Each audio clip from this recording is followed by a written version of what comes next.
Good evening, everybody, and welcome to another exciting night of NBA basketball. Cade dribbles through traffic, gets to the basket, and throws it down. Out of bounds, Detroit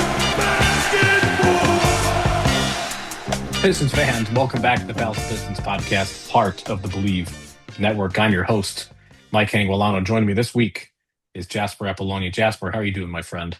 I am doing great, Mike. It's wonderful to have you back on the pod. I'm sorry that our fearless leader can't be here today, but it's just going to be the two of us rocking it out. And hey, we have a lot to talk about this week in regards to the Pistons. They have been on a bit of a hot streak, and you're starting to hear a little bit of talk about them as a team and about Cade Cunningham as potentially one of the better, if not the best, point guard in the Eastern Conference right now. So a lot to get into, Mike, and I'm happy to get into it with you today. Let's do this, man.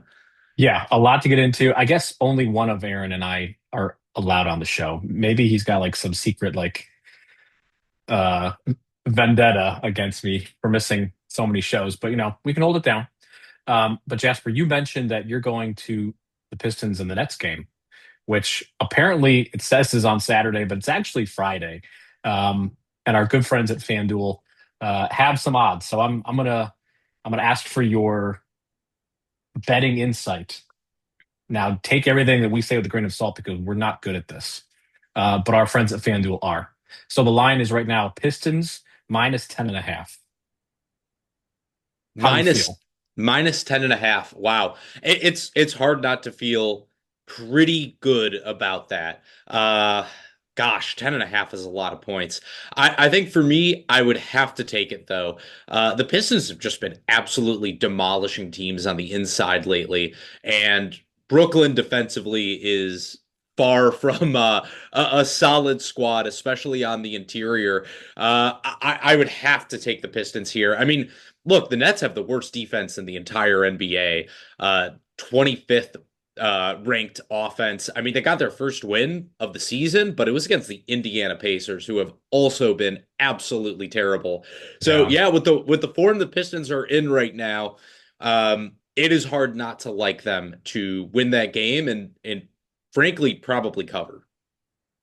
Yeah, I think they have a good shot to do it as well. The Nets are awful. They are just awful. And barring a Cam Thomas blow up, and isn't he hurt? I think he missed the last game or left it early due to a hamstring injury or hamstring tightness. So who knows if he even plays. If he doesn't play, I don't really want to bank on Michael Porter Jr. filling that gap. He will shoot. Some of them will probably go down.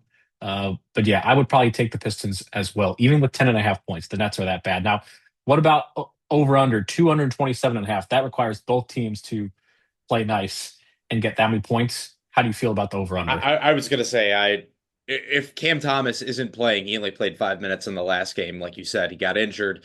I don't know how the Nets do this. I mean, maybe it's one of those things where it's like the Orlando Magic game where the Pistons just put up so many points on their own that even with the Magic offense absolutely cratering in the second half, they couldn't help but to hit the over in that game. So I still would have to, I think I'd still have to take the under.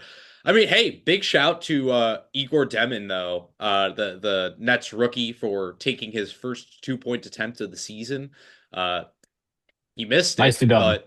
but he did it. He finally did it. I'm sure that his reticence to get into the lane will not continue against a Pistons front line of Jalen Duren and Isaiah Stewart. Something tells me 2-point attempt number 2 is not going to be coming near the rim for him Probably on not, Friday night. So no. Yeah, that's a lot of points. I don't really have fears about Detroit hitting that, even with their offense scuffling in the first quarter, which Aaron wrote about and was posted on Wednesday. If you haven't read that, be sure to subscribe to the Palace of Pistons Substack, and you'll get wonderfully insightful articles like that in your inbox every Wednesday. I just don't see the Nets having the horses to hang, and there's a reason that they have the record that they have. They're not very good. So yeah, I think we're both in agreement on both of those lines. And again, I'd like to thank FanDuel for being a sponsor of this podcast. All right, let's talk about those Detroit Pistons who are on a bit of a hot streak. It looked a little ugly last night, 2 nights ago, for those of you who are listening, against the Utah Jazz. They let the Jazz hang around, and then Cade Cunningham said, I don't think so, and had another fantastic fourth quarter. Um, but this has been an overall theme for Detroit. They're beating the teams that they're supposed to beat. They're doing so without a fully healthy roster. As we've said many times throughout these podcasts, Jaden Ivey's not there, and his return will certainly impact their wins and losses. Tobias Harris is dealing with an ankle injury. He did not play last night or 2 nights ago against Utah, and I think he left the game against the Mavs early in Mexico City, I think, with that He injury. did. He didn't play the Grizzlies game either, and it is an ankle sprain, so Yeah. I anticipate him probably not returning until next week. So this is a depleted team still finding ways to win. I mean, these are some games that last year's team probably did not have the ability to win, and they're winning them this year. So what are your overall thoughts about the Pistons and how they're trending? I mean, it's up. It's kind of uncharted waters, but in a weird way, it kind of feels charted at the same time. Well, we talked about this last week on the podcast, Mike. Look, you took a peek at the Pistons' upcoming schedule after the game against the Magic, and you saw Dallas, Memphis, Utah, Brooklyn, the Sixers, and Washington all coming in those next 6 games. And I said I expected them to win at least 4 of them. At this point, I think anything less than 5 would actually be a huge disappointment. I have so many thoughts on this team, and the way that so many people have stepped up within this organization to make this whole thing work. Like you said, they have been shorthanded, but just because they've been shorthanded doesn't mean they've been hamstrung. I mean, this team is absolutely destroying squads on the inside right now. And Jalen Duren, Isaiah Stewart, you spoke about Cade Cunningham, back-to-back 19-point fourth quarters for Cade Cunningham. He's been on an absolute tear, and it's incredible because you're right, he hasn't showed up for a lot of these first halves, but he has been so good in the second half of these games this year. I mean, look, just in the last 4 games alone, the Detroit Pistons right now, their on-off splits are absolutely crazy. But really, it is a second half split. In the first half of these games, the Pistons have been averaging 56 points per game. They've been shooting 43% from the floor. And in the second half of these games, they're putting up 60 points, shooting almost 50% from the field. It's been really, really impressive to see how they've closed out these games against these bad opponents. And we've talked about it for years, Mike. Good teams in the NBA, the reason their records are so good is not because they beat every team. It's because they beat the bad teams consistently. And even when good teams have an off night, we had so many times where the Pistons were on the other end of this equation, where you go, man, they fought really hard for the first 3 quarters, and then you look and, oh, they lost by 8. They just didn't have the horses to get over the finish line. Well, it's different this year. They're going up against bad teams, and they are the ones who have the horses to get over the finish line. They're the ones who are able to impose their will physically, mentally, and in terms of the pace on the game. I think that's the thing that's been so impressive to me, is just like, dude, this team has no shooting right now. They have absolutely no shooting. Do you know who their top 4 guys in 3-point makes are this year? Ooh, that's a great I bet you question. can guess number 1. I bet you can guess number 1 pretty easily. Yes, yeah, of course. But I'm trying to think of the other 3. Just throw it out there. Well, Cade's probably up there. Cade's number 2. Cade is number 2. So if he's number 2, who's the number 1? How good has Duncan Robinson been? He's good enough to be the number 1 3-point shooter. He's the only shooter. Guess who He's 3 the and only 4 shooter. are now? Is Isaiah Stewart there? Yes, he is. Isaiah Stewart is number 3. Well, we've been monitoring this for a while. We have been. Give me number 4, Mike. Uh, Ron Holland.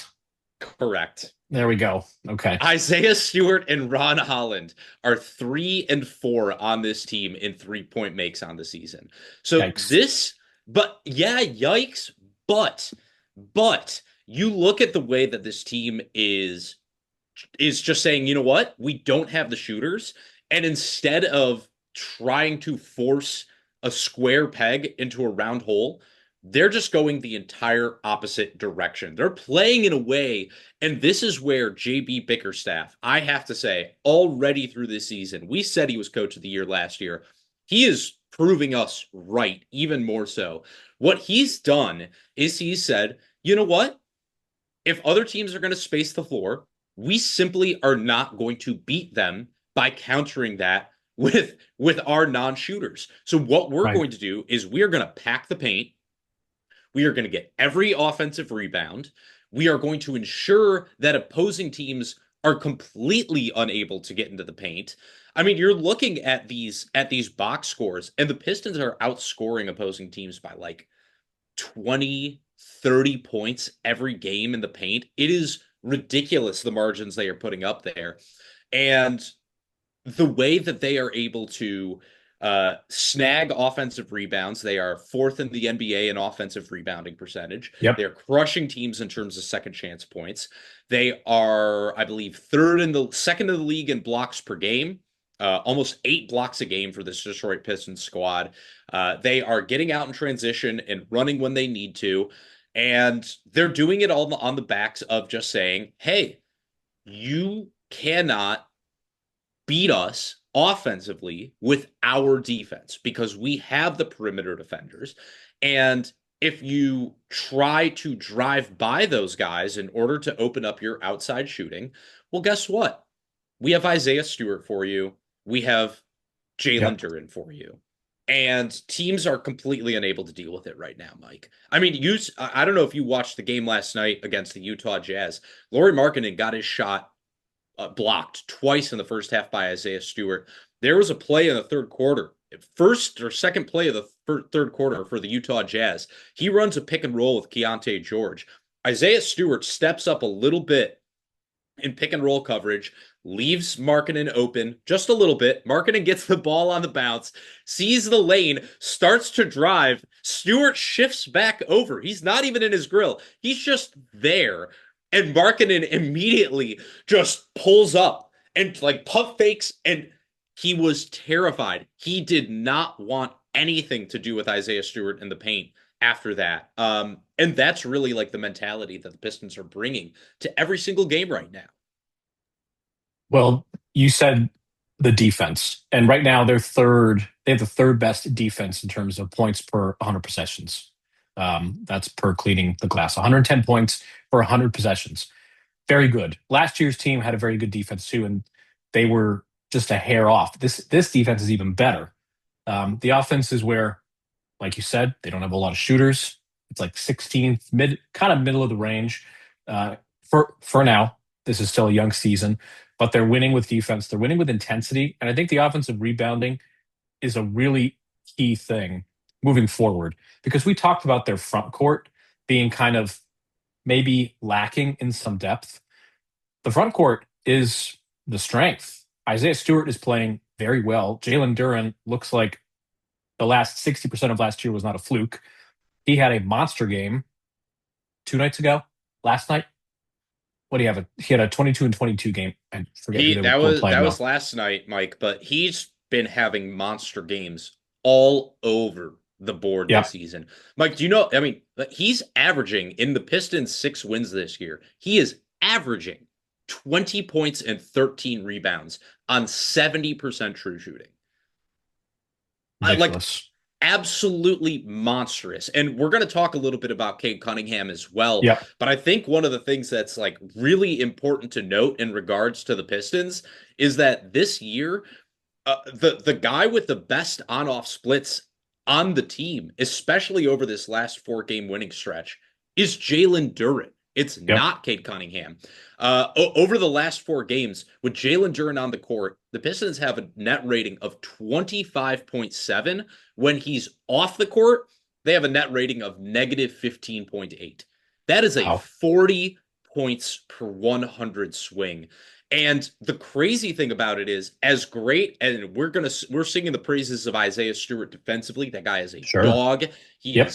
is well on his way to making an all defensive team this year. But the defensive ratings actually been better with Jalen Duren on than with Isaiah Stewart on. And I think that that's really like one of those things. There's so many people to talk about because we've hit on Asar Thompson on this podcast. We're talked about Cade Cunningham. Ron Holland's taking another step. Ron Holland's averaging like 3 steals per 36 minutes right Yep. now. He's been killing it right now. And by the way, also shooting 35% from 3, mind you. But the steps that Jalen Duren has taken this year on both ends of the floor, teams cannot stop it. They cannot stop it. And that's why you're seeing, like, people are talking about, hey, Cade's been so good in the fourth quarter. He's been a little less good in the first half. It's because you're seeing Cade getting doubled constantly in the first half. Right. Because teams are just trying to take it away. They want to make him as uncomfortable as possible because once he starts getting into his bag, starts using his moves, then the counter moves develop, he's more comfortable, everything opens up for him. So they're saying, we're going to make you just be a passer in the first half. And he's content with that because he can get Jalen Duren and Isaiah Stewart rolling to the rim. In the second half, though, especially in the fourth quarter, these teams have to guard one-on-one. You can't allow Cade, and this is, again, another thing where JB Bickerstaff has done an unbelievable job. You saw in the first few games, Cade was getting really, really bothered by these double teams that teams were throwing at him. So what does JB Bickerstaff do? He says, okay, that's fine. You double, what I'm going to have is Asar Thompson or Duncan Robinson come to meet Cade Cunningham near half court in order to get a shorter pass. And then they have the full, they have a 4-on-3 in front of them. And you can trust Asar Thompson enough to create a play out of that. So teams can't double team Cade Cunningham in the fourth quarter. They have to guard him one-on-one. And that's why you're seeing these 19-point explosions. That's why you're seeing the full bag work open up in the fourth quarter. It's because the rest of the team has made these strides to where you go, hey, if we've doubled Cade Cunningham at half court and he gets the ball to Asar Thompson, and now you have Isaiah Stewart and Jalen Duren, one of them potentially setting a pick, what you're doing here is you're either giving Asar Thompson a free run to the rim, you're giving Jalen Duren an easy lob, or you're getting Duncan Robinson in the corner for an open 3. Teams can't do it. They have to pick their poison there. And for a team in the modern NBA, which is so predicated on 3-point shooting, that can't shoot a 3 ball, that is able to create that kind of spacing in crunch time with only one legitimate shooter, because Cade hasn't been shooting well right now, with one legitimate shooter on the floor, and they are killing teams in the fourth quarter. It is like such a testament to the job the coaching staff has done so far, and also just the strides that everybody else has made. Because Cade's also not turning the ball over. Like, look at that assist to turnover ratio. 11 to 1.5 over his last 4 games. He is killing it. It's a big difference. Turnovers have always been sort of his problem, just because the usage has been so high. You know what his usage is this year? I don't off the top of my head. Well, he was in the 100th percentile the last 2 seasons. He's now in the 84th percentile. His usage is down. His turnover percentage is the lowest of his career so far. And the offense looks, I think what you said about trying to not squeeze a round peg in a square hole is a very good analogy, because we've been trying to put some of these players in boxes. Like, we're going to put Jalen Duren in the Bam Adebayo box. We're going to put Isaiah Stewart in the stretch 4 box. We're going to put Cade Cunningham and Jaden Ivey, that tandem, in this box. JB and the staff are just letting these guys play utilizing the skill sets that they already have and what the defense and the offense throws at them. The defense has been very good. And a lot of that is because of JB. He's a very good defensive coach with Cleveland, who was a terrible defensive team. He comes in and he changes things around. And on the offensive side, he's letting guys be themselves and be put in good positions. I think the previous coaching staff was trying to do that, mashing guys where they thought they needed to be theoretically as opposed to where they are right now. And you're seeing the dividends of that. This team hasn't hit its ceiling either. They are missing some things. They're missing Jaden Ivey. They could get Malik Beasley back. I don't think that'll happen, but it could happen. Even if they don't get him back, they're primed for a trade to get another shooter because, as you said, they only have one legitimate shooter in Duncan Robinson, and he has not been super good either. So this is not a finished product, and you're seeing the wheels turning in the right direction already with a lot of season left. I'll push back against the Duncan Robinson not being that good. I think the gravity that he has brought to this team has been crucial. Like, even if he hasn't been giving you the volume Malik Beasley did last year, and obviously they're also missing like a Tim Hardaway kind of secondary shooter as well. Although obviously Tim Hardaway had his issues here at times in terms of his shot. But yeah, I just think that like, look, you look at the way that they're running their offense. This team is 28th in the league in 3-point attempts per game. So they're not shooting a lot. They are 24th in field goal in true shooting percentage on the year, but they're 4th in field goal attempts. And they are 3rd in offensive rebounding percentage. And so it's one of those things where they're just going like, it doesn't matter that we can't shoot. Like, it doesn't matter. We're just going to get the ball inside and good luck. Like, good luck trying to stop Asar Thompson and Jalen Duren and Cade Cunningham and Isaiah Stewart from getting offensive rebounds. Good luck from stopping the Jalen Duren, Cade Cunningham pick and roll. Seriously, good luck. Nobody's really been able to stop it at all this year. And you're now also seeing with Jalen Duren becoming a 87% free throw shooter and getting it. And like, that's the crazy thing about it is like, we pushed back at the Isaiah Stewart stretch four thing because the way they were utilizing him as a stretch four was not working.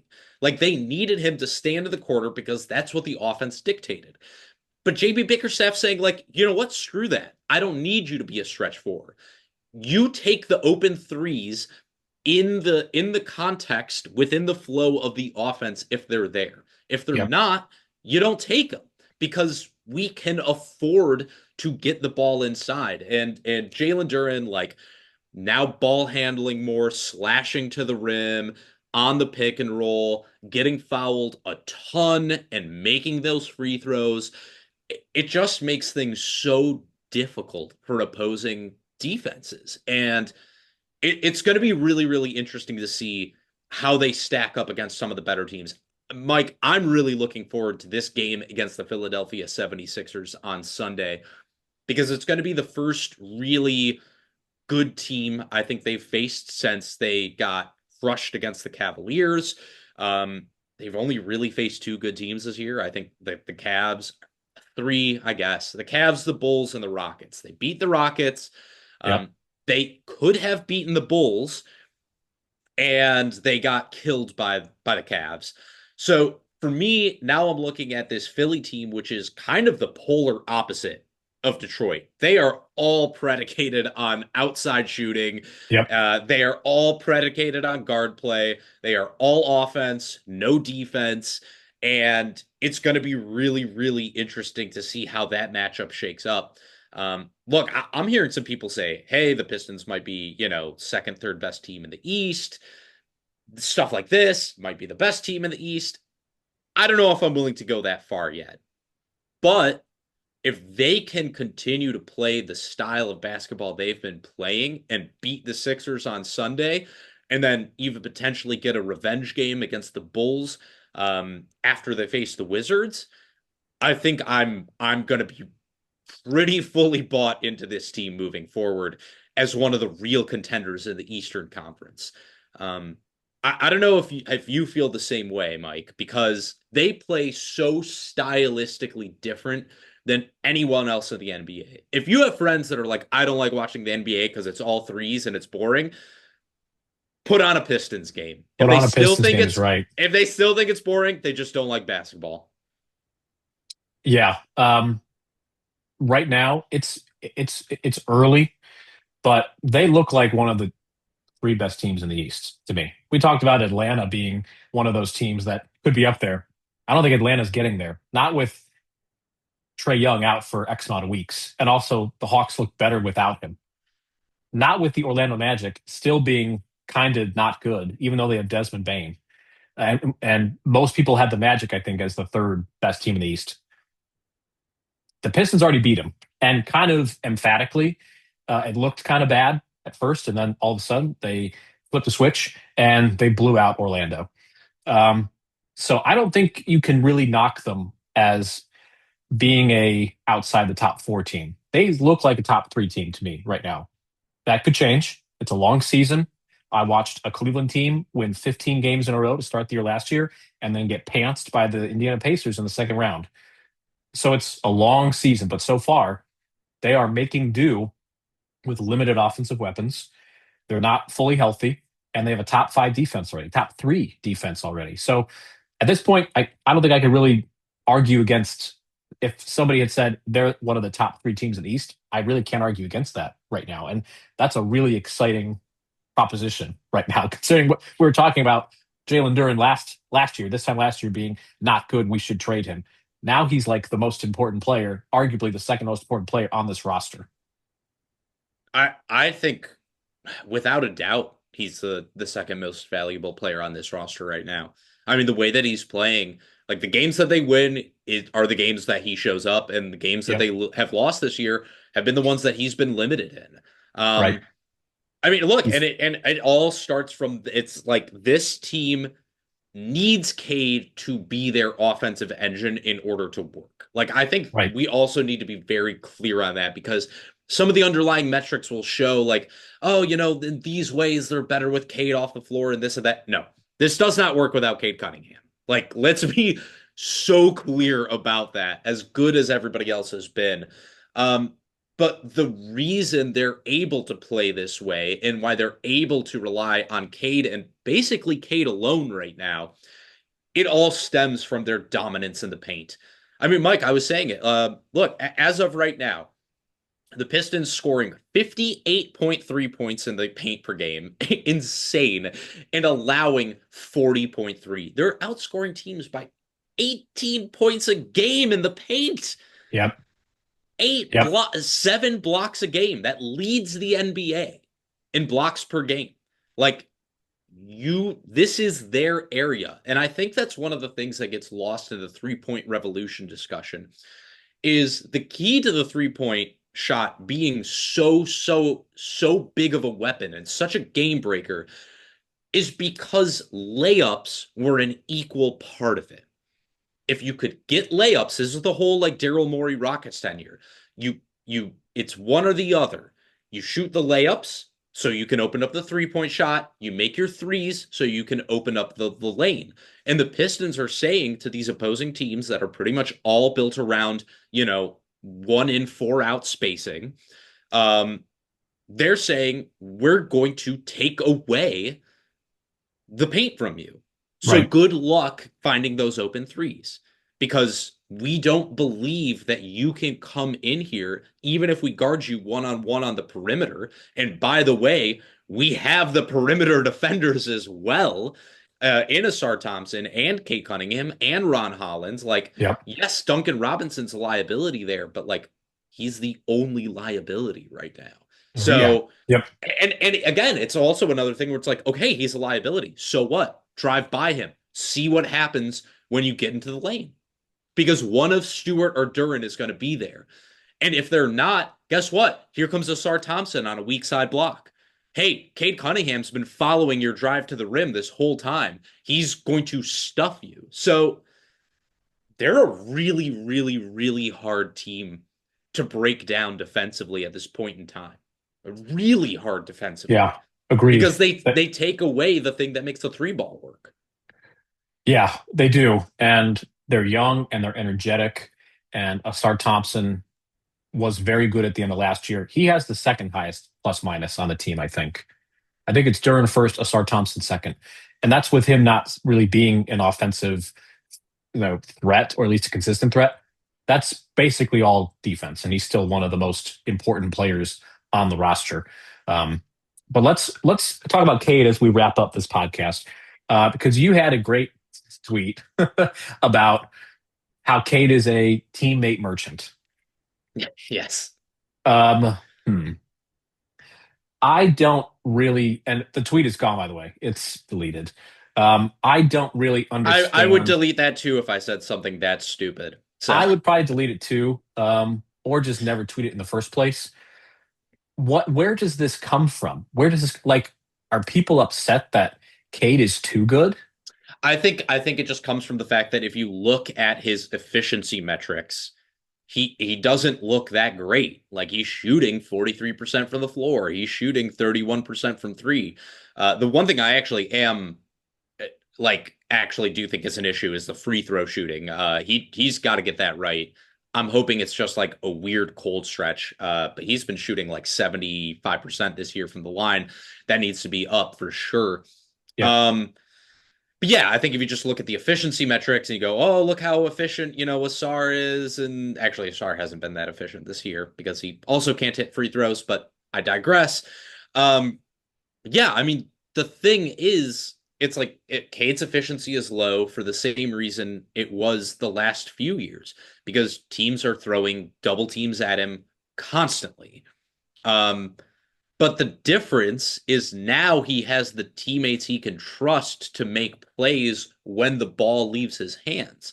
He has an offensive system that is predicated on him getting those double teams, on teams focusing in on him as the lead creator. So it's not a big deal. Like, yeah, the Pistons need Cade. Look, their offensive rating when he's off the Breaking floor. news.